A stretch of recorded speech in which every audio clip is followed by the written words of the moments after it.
નમસ્કાર મિત્રો, આ છે સુજલામ સુફલામ જે 4 તાલુકાઓમાંથી પસાર થાય છે અને આ ચારેય તાલુકાઓ આ સુજલામ સુફલામ ઉપર નિર્ભર હોય તેવું આપણે જોયું. કેમ જોયું કે જ્યાં સુધી આ સુજલામ સુફલામમાં પાણી હતું ત્યાં સુધી આપણા બોર કમ્પ્લીટ ચાલ્યા, પરંતુ જ્યારથી આ સુજલામ સુફલામમાં પાણી બંધ કરી દેવામાં આવ્યું છે દરેક ખેડૂતને 1 અથવા 2 કોલમ નાખવાનો વારો આવ્યો છે. એટલે એક બાજુ મોંઘા ભાવનું બિયારણ, એક બાજુ મોંઘા ભાવનું ખાતર, ખેડૂતો ખેડ કરીને ટ્રેક્ટર અને ડીઝલના અને ખેડાઈના પૈસા પણ આપ્યા હશે ત્યારે તો એ બાજરીની વાવણી થઈ હશે, ત્યારે તો એ ઘાસચારાની વાવણી થઈ હશે, પરંતુ ખેડૂતને એવી ખબર નથી કે અચાનક પાણી બંધ કરી દેવામાં આવશે. કારણ કે જગતના તાતે બાજરીની વાવણી અને ઘાસચારો એટલા માટે જ વાવણી કરી હતી ઉનાળામાં, કેમ કે પશુપાલન સાથે સંકળાયેલો આ વિસ્તાર છે, ખેતી સાથે સંકળાયેલો આ વિસ્તાર છે. એટલે બાજરીનું વાવેતર એટલા માટે કર્યું હતું કે સરકારે એવી જાહેરાત કરી હતી કે સિંચાઈનું પાણી આ વખતે ઉનાળુ સિઝનમાં ખેડૂતોને પૂરતા પ્રમાણમાં મળી રહેશે. એટલે ખેડૂતો ખૂબ ખુશ થયા અને બાજરીનું મોટા પ્રમાણમાં વાવેતર કર્યું. પરંતુ ખેડૂતને અને જગતના તાતને એટલે કે ખબર નથી કે આ પાણી બાજરીનો પાક લેવા પહેલાં પાણી બંધ કરી દેવામાં આવશે અને અમારી બાજરી બળીને ખાખ થઈ જશે. એવી તો ખબર જગતના તાતને ના જ હોય ને, કારણ કે પહેલાં સરકારે જાહેરાત કરી હતી કે ઉનાળુ સિઝનમાં સિંચાઈ માટે ખેડૂતોને પૂરતા પ્રમાણમાં પાણી મળી રહેશે. એટલે ખૂબ જ ખુશ થયા હતા ખેડૂતો. આપ જોઈ રહ્યા છો અહીંયા સુજલામ સુફલામમાં આ કેનાલમાં જે પાઇપલાઇનો નાખેલી છે એ પણ ક્લિયર દેખાય છે અને સૂકી ભંઠ કોરી ધાકોર સુજલામ સુફલામ પણ તમે નજરે નિહાળી રહ્યા છો. આ દ્રશ્ય છે બનાસકાંઠાના કાંકરેજ અને દિયોદર વિસ્તારના, કે જ્યાં આજુબાજુમાં જે પણ ખેડૂતોએ આ પાણીને લઈને વાવણી કરી હતી, સરકારની જાહેરાતને લઈને વાવણી કરી હતી, તે હાલ સુજલામ સુફલામ જે છે એ કોરી ધાકોર પડી હતી.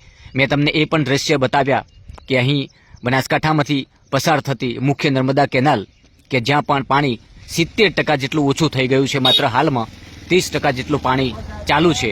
અને હાલમાં એ દ્રશ્યો પણ આ વિસ્તારના લોકોને મેં બતાવ્યા અને સરકારને પણ જગાડવાના પ્રયાસો કર્યા કે જો મુખ્ય કેનાલમાં 70% જેટલું પાણી ઓછું થઈ ગયું હોય, માત્ર 30% પાણી ચાલતું હોય, તો પછી અમને પાણી આપશો કઈ રીતે?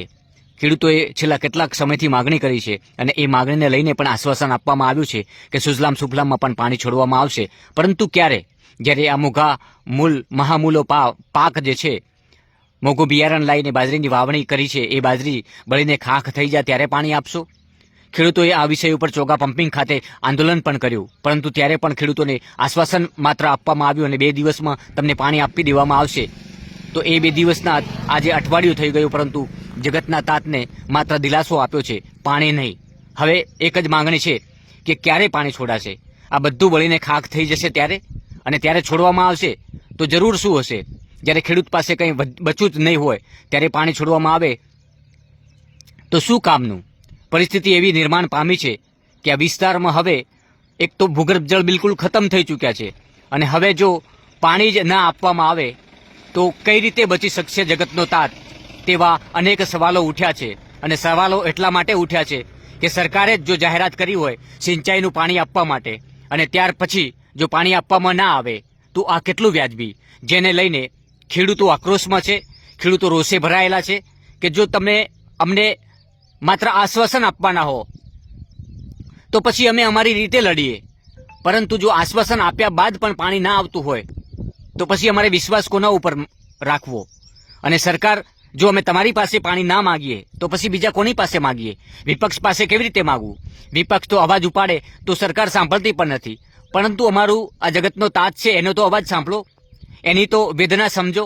અને એની વેદના સમજીને જો પાણી છોડવું હોય તો હવે છોડી શકો છો, નહીં તો હવે આવનારા સમયમાં જો હજુ પણ પાણી છોડવામાં વિલંબ કર્યો તો વાવણી કરેલો પાક જે બળીને ખાખ થઈ જવાનો છે, પછી પાણી છોડવાથી કોઈ મતલબ નથી. અને હાલમાં જગતનો તાત એટલો દુઃખી છે, એટલી વેદનાઓ છે, કારણ કે મહામૂલો પાક જો બળીને ખાખ થઈ જાય તો એ જે બાજરીનો પાક છે, એની જે ઘાસચારો છે, એ આવનારા સમયમાં પશુપાલકો માટે કેટલા દિવસ ચાલશે? અનેક વેદનાઓ, અનેક યાતનાઓ ખેડૂતો ભોગવી રહ્યા છે. તો હાલમાં સરકારને વિનંતી છે કે આ સુજલામ સુફલામ જે કોરી ધાકોર પડી છે આમાં પાણી વહેતું કરે.